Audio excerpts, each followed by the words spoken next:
Just carrying on from the Hastings uplift and all of our legends that were involved in that, what happened down there.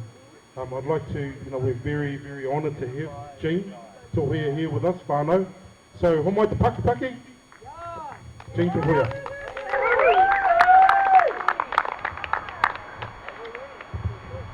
Kia ora koutou, ngā mihi nui koutou katoa. They say it's not the quantity, but it's the quality. So all you whānau here today, ngā mihi nui to you, and I'm glad that you're here.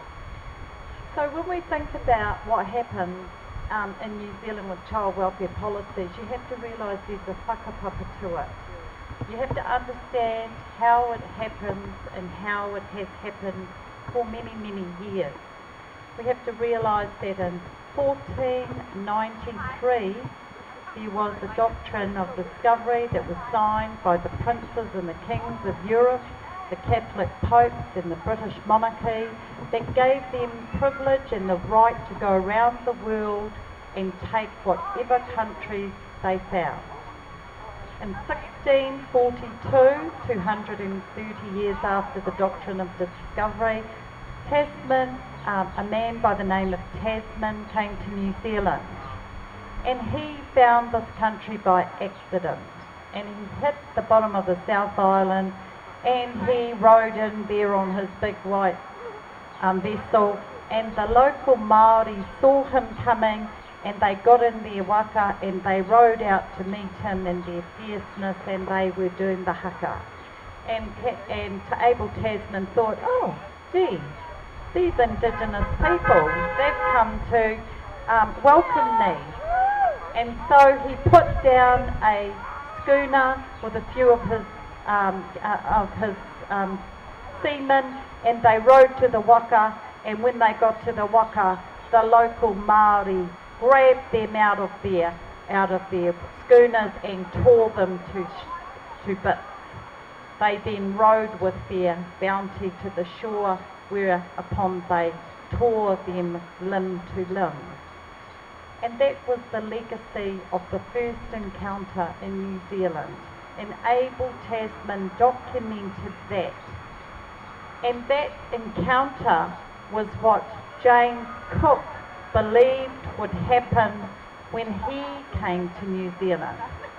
So on the 6th of October 1769, James Cook sailed into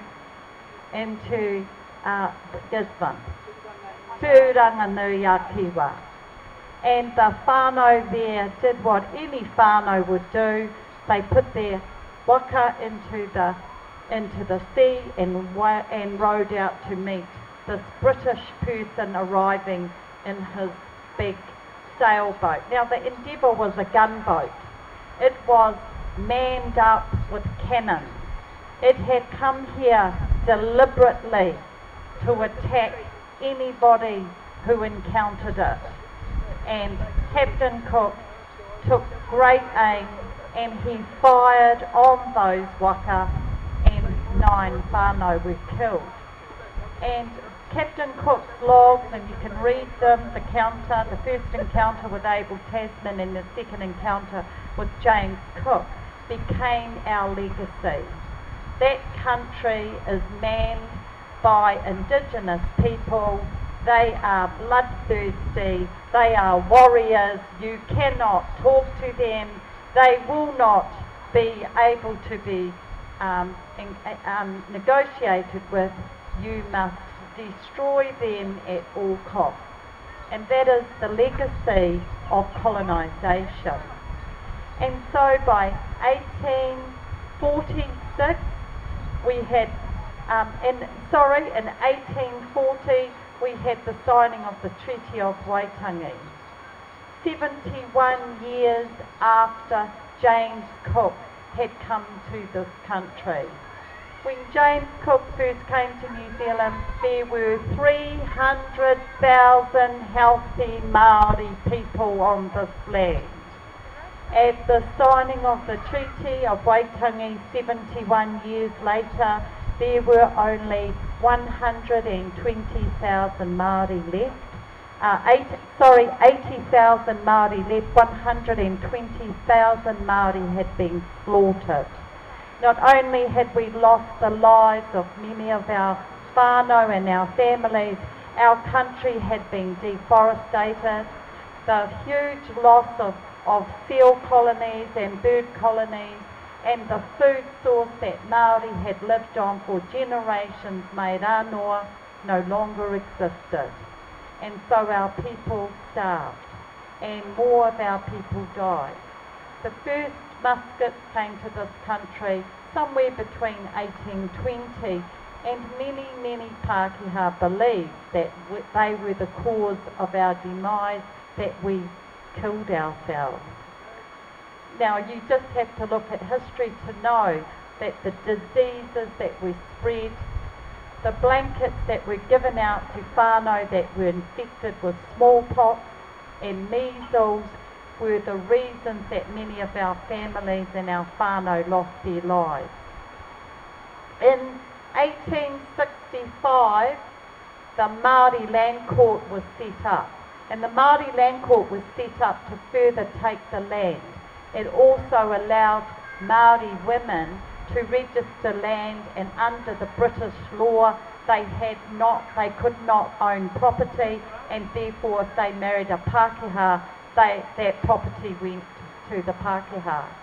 And so we saw a systematic demise of the country through the introduction of diseases and muskets and then laws. And the first laws that was impacted on Māori women and Māori children was the taking of their babies. And that's the legacy of the child welfare policy and practice we have today. Children were deliberately targeted. When we have a look at Christianity and how the first churches were set up in New Zealand, they were set up to change the structure of whānau and family. It was no longer about the unity of the whānau, the unity of the mother and the father, the unity of the family supporting each other. It became a Christian value about God and how God would determine what that family looked like and what that family legacy would be. You know, today we're talking about Oranga Tamariki and the taking of our Māori babies. It is a deliberate plan. It is a plan that's worked for many centuries, and they will continue to do it for whānau until we say no. And some of that no is about Māori who are not going to birthing centres, who are having babies at home. They're about the freedom birthers who are starting up all around the country, who are birthing babies so they don't have to go into the system. Have you worked for the government before? Have you worked in a government department to continue to undermine the whānau and the family? I say that we need to realign with our iwi, because that's the place that changes can occur. Under Te Huia, there was a report in 1989 which allowed whānau to govern themselves.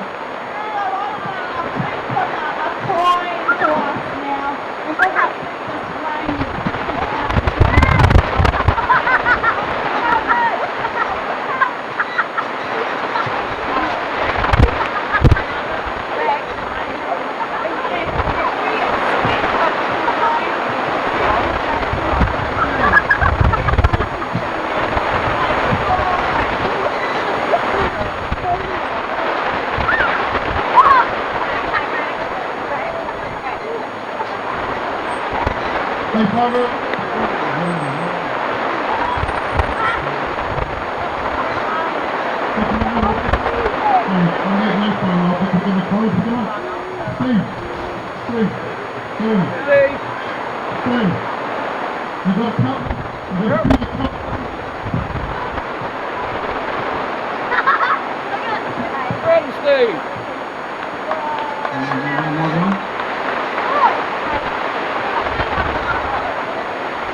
We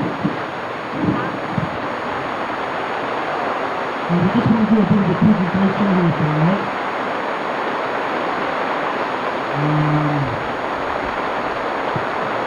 We just want to do a presentation for you. Okay, this time we'll get to see. This is the Famous Justice Citizens of the Year Award.